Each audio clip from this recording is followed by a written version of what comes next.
کہ professional pay scale کس کے لیے اور کیوں لایا گیا. آخری بات سر ابھی یہ ہمارے دوست نے بھی کی فریڈم آف اسپیچ کے حوالے سے. پاکستان میں سب سے بڑا مسئلہ یہ میرے سارے صحافی دوستوں کو فریڈم آف اسپیچ کا ہے.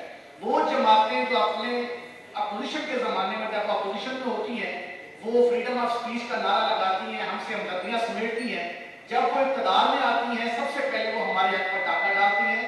اس میں طریقہ انصاف بھی تھی, اس دور میں بھی پابندیاں لگیں, اس میں جو ہے وہ ابھی حکومت بھی. سر اس پر یہ 2-3 باتیں ہیں. بہت شکریہ. اچھا, میں ایک تو جو 65 سال والا بل ہے اس کی تو ہم مخالفت کرتے ہیں, اور یہ نوجوانوں کے واقعی حق پہ ڈاکہ ہے, اور یہ اپنی مرضی سے آپ ایک سسٹم بنا کر جتنے چاہیں نواز دیں اپنے لوگوں کو, یہ طریقہ ٹھیک نہیں ہے, اس کی ہم مخالفت کرتے ہیں. جہاں تک اس کا تعلق ہے کہ آپ نے عمران خان صاحب کے حوالے سے کہا, دیکھیں ہم کریں گے آئین, قانون اور جمہوریت کے مطابق بات. جو جمہوری طریقے اور انتخاب کے مطابق فارم 45 پہ جیتا ہے, تحریک انصاف جیتی ہے اور سب کو معلوم ہے بھی جیتی ہے, تو اس کی جیت کو تسلیم کیا جائے. چاہے وہ مذاکرات کے ذریعے سے تسلیم کریں, وہ کچھ اور کسی, تو ہمیں نہیں معلوم کیا ہے, مجھے نہیں پتا کہ اس وقت کیا ہو رہا ہے, لیکن یہ ہے کہ بہرحال ہم تو جماعت اسلامی جیتی ہے, جماعت اسلامی جیت جائے. نون لیگ اگر فارم 45 پہ جیتی ہے تو وہ جیت جائے, ہمیں کیا اعتراض ہے. تو فارم 45 ہی ہمارے پاس آخری ڈاکومنٹ ہے نا, اس کی بنیاد پر جو بھی ہو اس کی حکومت کو تسلیم کیا جائے, یہی ہمارا مطالبہ ہے. تیسری بات آپ نے کہی جمہوری آزادیوں کی, تو میں نے تو آپ سے عرض یہ کیا نا, شروع میں نے یہاں سے کیا ہے پی ڈی ایم سے, کہ پی ڈی ایم کی وہ ساری جماعتیں جو پچھلی حکومت ہٹانے میں پیش تھیں, پہلے قوم سے معافی مانگیں, اور پھر یہ بھی وضاحت کریں کہ وہ اس بات پہ لڑ رہی ہیں کہ ہمیں کیوں نہیں دیا گیا یہ فیڈر, یا اس بات پہ لڑ رہی ہیں صحافیوں کی فریڈم آف اسپیچ پہ بھی میرا خیال ہے کہ پارٹیاں بات کرتی ہیں. جماعت اسلامی تو خیر دیکھیں سیدھی بات ہے, کرتی ہی ہے ہمیشہ, اور آج بھی ہم آپ کے ساتھ ہیں, لیکن میں یہ ضرور چاہتا ہوں کہ خود صحافیوں میں بھی میں ایک پولرائزیشن دیکھتا ہوں جو نہیں ہونی چاہیے, اور صحافت کا یہ کام نہیں ہے کہ وہ پارٹیوں کے ترجمان بن جائیں. اس پر آپ لوگوں کو بھی ایک ڈائلاگ کرنے کی ضرورت ہے, اور جتنے پریس کلب ہیں یا جتنی صحافتی تنظیمیں انجمنیں ہیں, ان کو چاہیے سر جوڑ کر بیٹھیں, سینئر جونیئر سب لوگ, اور اس پر اپنا ایک لائے عمل طے کریں. ورنہ دیکھیں پھر لوگ صحافیوں کو بھی اب یہ اس پارٹی کا صحافی ہے, یہ اس پارٹی کا, تو پھر صحافت کیا رہ گئی. تو یہ ٹھیک ہونا چاہیے سارا معاملہ. بہت شکریہ سب کی طرف سے پتن مبارکباد کی بات دی. کہاں کمر بٹی نام ہے میرے سے. سر آپ نے اس وقت ہے کہاں 47 کے تحت جو ہے سر میں نہ, اچھا سر نہیں, آپ نے مسلم لیگ نون, پیپلز پارٹی سے, ایم کیو ایم, ان 3 جماعتوں سے اس بات کو معذرت کا مطالبہ کیا کہ یہ اپنے موقف کے اوپر قائم نہیں, یہ معذرت کریں. نہیں یہ تو معذرت کیا کریں, یہ تو چھوڑ دیں یہ تو چھوڑ دیں, جعلی نمائندگی چھوڑ دیں. میرا یہ سوال یہ ہے کہ آپ ہی میں 77 سے لے کر 58 تک جماعت اسلامی نے بڑے کلیئرلی ایک بالکل آپ کہہ سکتے رنگی جارحیت یا ایک عامیت کی حکومت کو سپورٹ کیا ہے. آج تک جماعت اسلامی نے کسی کے آگے اس کے اوپر معذرت نہیں کی. کیا آپ بطور میرے جماعت اسلامی اس کے اوپر معذرت کریں؟ اچھا دیکھیں, آپ کے پاس ماشاءاللہ پوری پاکستان کی 76 سال کی تاریخ میں سوال بھی ماشاءاللہ ایک ہی ہے جماعت کے لیے, اور وہ سوال ہی بنیادی طور پر غلط ہے کہ ہم نے جو ہے وہ اس طرح کوڑے تو ہم نے کہی. امیر العظیم صاحب بیٹھے ہیں, جیلیں انہوں نے کاٹی ہیں ضیاء الحق کے زمانے میں, کوڑے ان لوگوں نے کھائے, ہمارے معراج الدین صاحب ناظم اعلیٰ تھے, ان کو کوڑے لگے. تو یہ جزوی طور پر کسی ایک چیز پر ڈائلاگ, بات چیت یا کسی اتحاد کے فیصلے کے نتیجے میں چند دنوں کے لیے کوئی اگر حکمت عملی بنائی جاتی ہے تو اس کو یہ نہیں کہتے. ہم نے ایوب خان کی آمریت کے خلاف بات کی, مولانا مودودی کو پھانسی کی سزا ہوئی, ملٹری کورٹ نے دی. ہم نے جو ہے وہ جو لیفٹ کے عناصر تھے ان کی ساتھ مل کر ایک ڈیموکریٹک الائنس بنایا, محترمہ فاطمہ جناح کی حمایت کی ایوب خان کے مقابلے میں. ہم نے بنگلہ دیش نامنظور کی تحریک چلائی. ہم نے اس وقت جو ہے وہ پورے پاکستان کے بقا کی لڑائی لڑی. ہم نے مشرف کے خلاف مسلسل سڑکوں پہ ہم موجود رہے. ضیاء الحق کا میں نے آپ کو بتا دیا. تو اس لیے جزوی طور پر حالات کے تناظر میں جب کوئی راستہ نکالنے کے لیے کوئی گفتگو ہوتی ہے اس کو یہ لیبل کر دینا یہ مناسب بات نہیں ہے. البتہ جمہوریت کے حوالے سے جو جماعت اسلامی ہے وہ سب کو معلوم ہے, اور میں خود یہاں پر جو کھڑا ہوا ہوں وہ جمہوریت کے سمبل کے طور پر ہی کھڑا ہوں نا.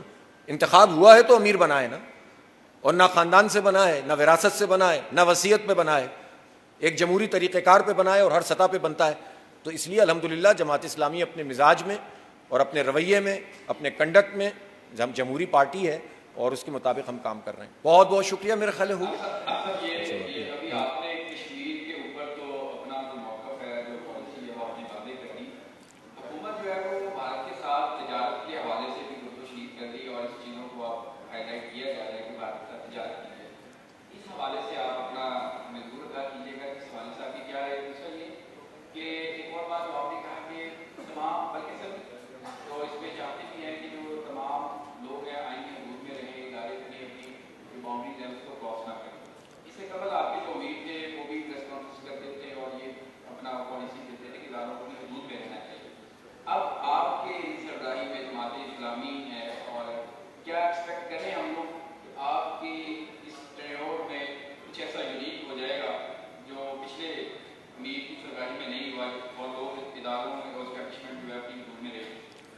بھارت والی بات تو میں کر چکا ہوں. میں نے اس دن حلف برداری میں بھی واضح طور پر کہا تھا کہ تجارت کے لیے یہ اپنی اسٹریٹجک جو پوزیشن ہے, ہم پورا وسط ایشیا ہمارے سامنے میدان کھلا ہوا ہے.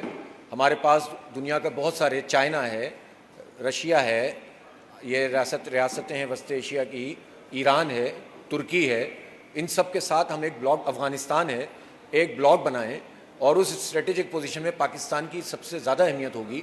اور اس کے مطابق جب ہم ایکٹ کریں گے تو آپ سے آپ یہ چھوٹے چھوٹے مسئلے ہمارے حل ہو جائیں گے. تو وہ تجارت جو ہماری قربانیوں کو بالکل روند کر کی جائے وہ تو ہمیں قبول نہیں ہے. اور اس سے ملنا بھی کیا ہے آپ کو, ماضی میں بھی تو تجارتیں کی ہیں نا. خاص طور پر یہ نون لیگ کا مسئلہ زیادہ مجھے لگتا ہے کہ جب یہ آتے ہیں تو یہ کشمیریوں کو ایک طرف اور ان کی قربانیوں کو ایک طرف رکھ دیتے ہیں. اور تجارت کی بات وہ یہ بھی کہہ چکے ہیں کہ ہمارا کلچر ہے کہ پنجاب بھی ایک ہونا چاہیے. تو اس طرح کی باتیں کر کے تو ہماری نظریات, یہ یعنی جو مشرقی پنجاب سے لاشوں کی لاشیں یہاں پر ٹرینوں میں آئی تھیں, آپ ان کے خون پر بات کر رہے ہیں, آپ ان قربانیوں پہ بات کر رہے ہیں. تو ہم اس کو قبول نہیں کر سکتے. ہاں, آپ کشمیر پر بھارت اپنی پوزیشن پہ آ جائے جو اقوام متحدہ کی قرارداد ہیں, اس کے بعد بھارت سے برابری کی سطح پر بات چیت ہو جائے گی.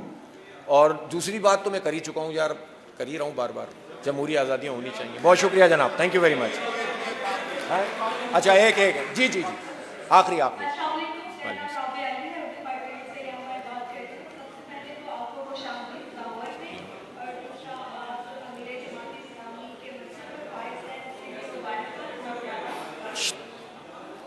جی جی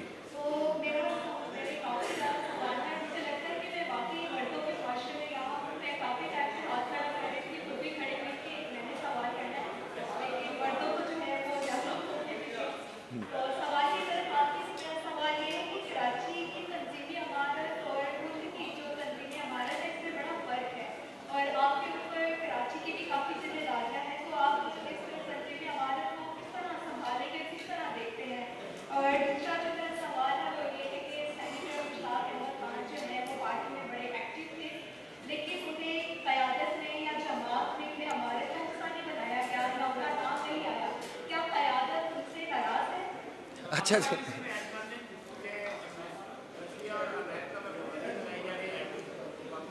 ابھی میں پہلے بات کروں. ایک تو میں اپنی بہن سے کہنا چاہتا ہوں کہ کوئی ایسی بات نہیں ہے, آپ کیمروں کے پیچھے چھپی ہوئی تھی شاید, اس لیے نہیں دیکھا ہوگا. اگر آپ پہلے نظر آ جاتی تو ہم پہلے آپ کے سوال لے لیتے. اور ظاہر سی بات ہے کسی ایک شہر کی ذمہ داری اور پورے ملک کی ذمہ داری میں فرق ہے, ہوتا ہے.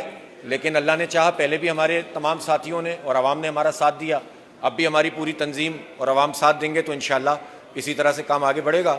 اور جماعت اسلامی میں جہاں تک آپ نے ان کی بات کی, مشتاق بھائی کی, مشتاق بھائی ہمارے ٹیم کا ویسے بھی حصہ ہیں اور آپ دیکھیں گے کہ انشاءاللہ تعالیٰ وہ بھرپور طریقے سے اپنی ذمہ داریاں ادا کریں گے. جماعت اسلامی یہ مسئلہ ہوتا ہی نہیں.